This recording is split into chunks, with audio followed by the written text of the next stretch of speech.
Good morning all. In our previous video, we have learned about line integral and surface integral. Today in this lecture, we will learn about Green theorem, which is the relation between line integral of 2D vector field over a closed path in a plane and double integral over the region it encloses. It is a special case of Stokes theorem. Let's start with definition. If m is a function of xy, n is a function of xy, and del m upon del y, del n upon del x be continuous in a region R over the xy plane bounded by a closed curve C, then f dot dr equal to double integration of del n del x minus del n del y dx dy. Here f is a vector function, that means in the form of mi plus nj. क्योंकि यहाँ पे हम xy plane बोल रहे हैं इसलिए यहाँ पे mi प्लस nj है, k वाला टर्म यहाँ पे नहीं है. ये आपने देखा था लाइन इंटीग्रल में f dot D R, f vector function, dr that means dxi plus dyj plus dzk, इनका डॉट प्रोडक्ट होता है. तो डॉट प्रोडक्ट होने के बाद क्या हो जाएगा, ये m dx n dy, क्योंकि यहाँ पे z वाला टर्म मिसिंग है. तो सेम यहाँ पे लाइन इंटीग्रल का ही फॉर्म लिखा हुआ है, बट कर्व कैसा होना चाहिए, क्लोज्ड कर्व होना चाहिए लाइन इंटीग्रल में. तो ये क्लोज्ड कर्व हो गया, तो हम उसको रिप्रेजेंट कर सकते हैं del M del X minus del N del Y, इनका double integration over the region, जो भी आपका रीजन है, and d x d y के फॉर्म पे. तो what is the use of green theorem, हम इसे यहाँ पे क्यों इंट्रोड्यूस कर रहे हैं. तो चलिए हम इसको पहले डायग्राम से समझते हैं. Let's have a curve shown here made with 4 line segment.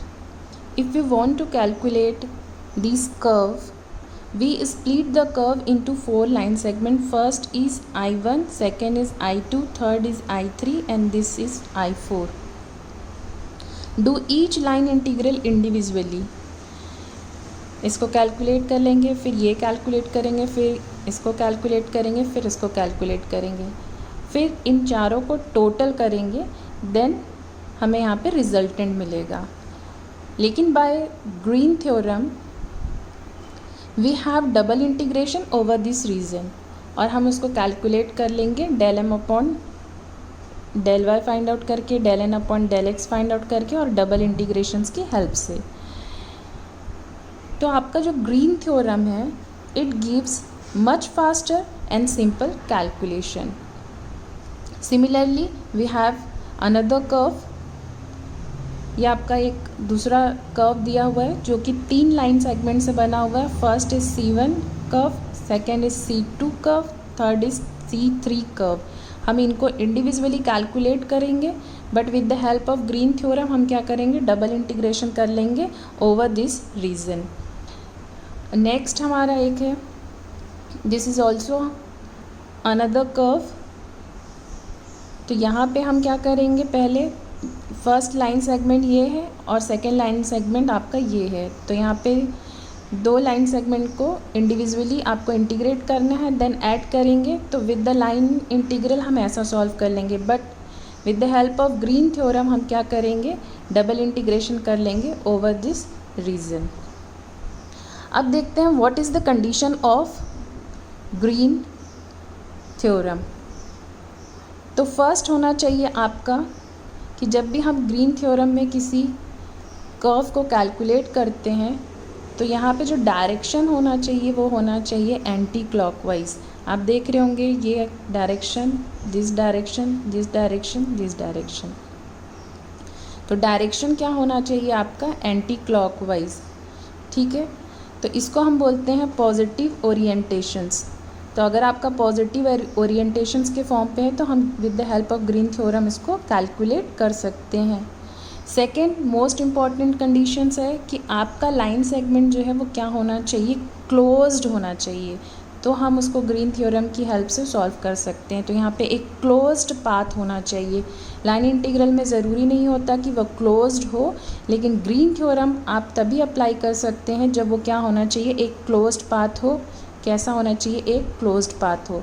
तो फर्स्ट कंडीशन आपने देखा कि वो क्या होना चाहिए, काउंटर क्लॉकवाइज होना चाहिए, या हम इसको क्या बोल रहे थे, एंटी क्लॉकवाइज डायरेक्शंस होना चाहिए, जिसको कि पॉजिटिव ओरिएंटेशन। सेकंड हमने देख लिया कि क्लोज्ड पाथ होना चाहिए यहाँ पे। और थर्ड क्या होना चाहिए, जो आपका फंक्शन है वो कंटिन्यूअस डिफरेंशिएबल फंक्शन होना चाहिए। तो these are the 3 condition for applying green theorem. तो हमने देखा direction of a curve is most important. If we walk along path closed, domain is always on left side. ये हमारा क्लोज पाथ है। अगर हम इस पे रन कर रहे हैं तो हमारा डोमेन हमेशा क्या होना चाहिए, लेफ्ट हैंड साइड पे होना चाहिए। या इसी को ही हम बोल रहे थे कि हमारा पाथ का जो डायरेक्शंस है वो क्या होना चाहिए, काउंटर क्लॉकवाइज्ड होना चाहिए। तो हम इसको बोलते थे पॉजिटिव ओरिएंटेशंस। लेकिन यहाँ पे हम एक और एग्जांपल देख रहे हैं ग्राफ का, और यहाँ पे हमारा जो पाथवे है वो क्लॉकवाइज डायरेक्शंस में है। तो क्या हम इसमें ग्रीन थ्योरम अप्लाई कर सकते हैं? अगर ये क्लॉकवाइज डायरेक्शंस में है तो हम इसको बोलेंगे नेगेटिव ओरिएंटेशंस। तो अभी जो हमने बताया कि क्लोज्ड पाथ में मूव करने पे आपका डोमेन लेफ्ट हैंड साइड पे होना चाहिए, तो इस क्लोज पार्ट में जब हम मूव कर रहे हैं तो आपका डोमेन कहाँ पे हो रहा है, राइट हैंड साइड पे हो रहा है, यानी कि क्लॉकवाइज डायरेक्शंस हो गया ये। तो क्या हम यहाँ पे ग्रीन थ्योरम अप्लाई कर सकते हैं? यस, यहाँ पे भी हम ग्रीन थ्योरम अप्लाई कर सकते हैं, बट जो आपका रिजल्टेंट होगा तो उस रिजल्टेंट में हमको क्या करना होगा, यहाँ पे विथ नेगेटिव साइन। तो हम कंक्लूज़न यहाँ से ये देंगे कि if we have positive orientations तो आपका ग्रीन थ्योरम डायरेक्ट अप्लाई होगा, लेकिन अगर आपका नेगेटिव ओरिएंटेशंस है तो आपका ग्रीन थ्योरम कैसे अप्लाई करना है, विथ नेगेटिव साइन। तो आई होप आपको ये अभी कॉन्सेप्ट क्लियर होगा। तो here we take one question जिसको कि हम ग्रीन थ्योरम की हेल्प से सॉल्व करने वाले हैं। Here f equal to vector field यहाँ पे दिया हुआ है x⁴i + xyj के फॉर्म पे। c is a boundary counter clockwise, यानी डायरेक्शंस बता रहा है आपको, ऑफ ट्राइंगल विथ वर्टाइसेस। यहाँ पे पॉइंट्स गिवन है। तो सबसे पहले तो हम यहाँ पे रफली डायग्राम बना लेते हैं।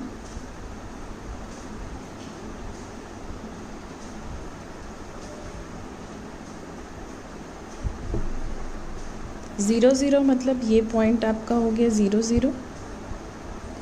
दिस इज़ 1 0 मीन्स x की वैल्यू आपकी 1 है, y की वैल्यू 0, एंड दिस इज़ 0 1, यानी आपकी यहाँ पे x की वैल्यू 0 है और y की वैल्यू 1 है। काउंटर क्लॉकवाइज बोल रहा है, मतलब डायरेक्शंस ऐसा होगा। हम यहाँ पे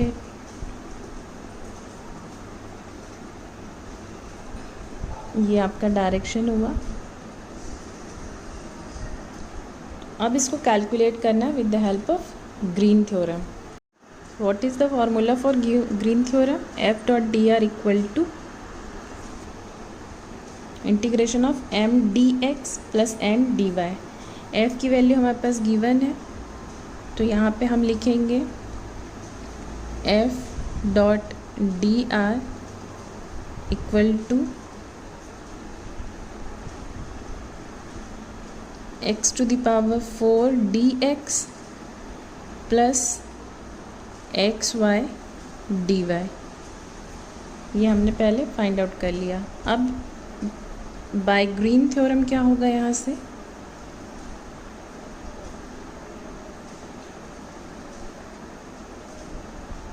आप इस टर्म को कैसे लिख सकते हैं?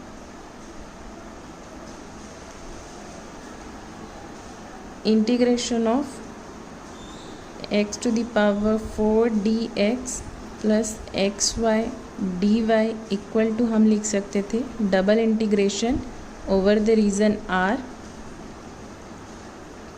del n अपॉन del x minus del m अपॉन del y and dx dy। तो आप फॉर्मूले में देखिए कि जो टर्म हमारा dx के कोफिशिएंट्स में है उसको हम m बोलते हैं और dy के कोफिशिएंट्स को हम n बोलते हैं। तो हियर m की वैल्यू कितनी है आपकी x⁴, ठीक है। n की वैल्यू कितनी है आपकी, n इज़ x y।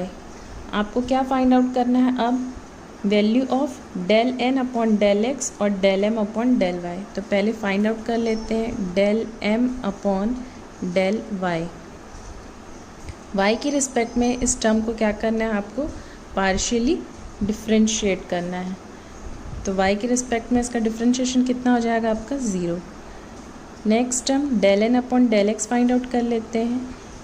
इसको हमें x के रिस्पेक्ट में क्या करना है, पार्शियली डिफ्रेंशिएट करना है। तो जब आप इसको x के रिस्पेक्ट में डिफ्रेंशिएट करेंगे तो y treating as a constant और x का डिफ्रेंशिएशन कितना होता है आपका 1।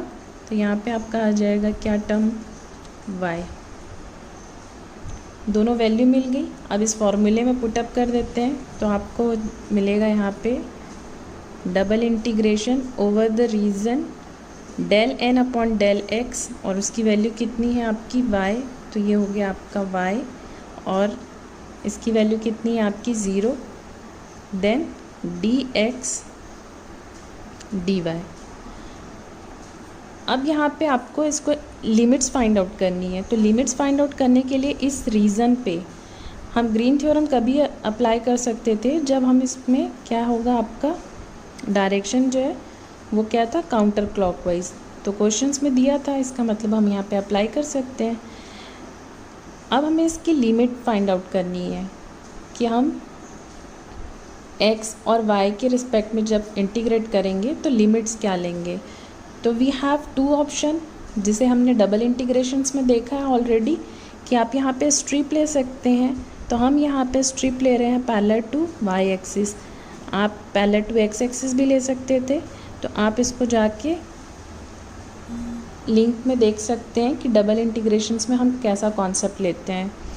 तो हमने यहाँ पे ले लिया है y स्ट्रिप। तो y की लोअर लिमिट क्या है आपकी 0। तो नेक्स्ट स्टेप में हम ले लेते हैं y की लोअर लिमिट 0। अपर लिमिट कौन से लाइन को आपकी टच कर रही है, तो ये मेरी जो लाइन है ये लाइन क्या फॉर्म कर रही है, x plus y equal to 1।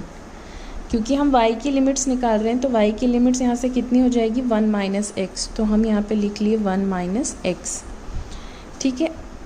इस स्ट्रिप को x डायरेक्शन में जब मुझे एक्सटेंड करना है तो कहाँ से कहाँ तक करेंगे हम, x की वैल्यू यहाँ पे 0 है और इस पॉइंट तक। तो यहाँ पे x की वैल्यू कितनी है आपकी 1। तो लिमिट्स हो जाएगी for x is 0 to 1। y दिया हुआ था आपको फंक्शन की प्लेस में y, और हम पहले किसके रिस्पेक्ट में करने वाले हैं, y के रिस्पेक्ट में। इसीलिए हमारे यहाँ पे क्या हो जाएगा dy एंड देन हम लिखेंगे dx। तो अब सिंपल सा इंटीग्रेशन है यहाँ पे। तो वी नो दैट कि y का इंटीग्रेशन क्या होगा आपका y² by 2।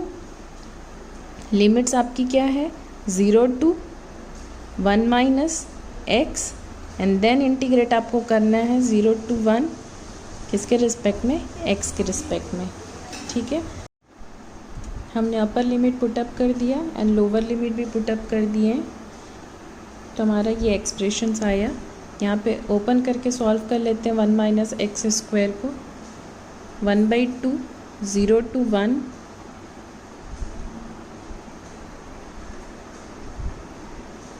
1 plus x square minus 2x and dx।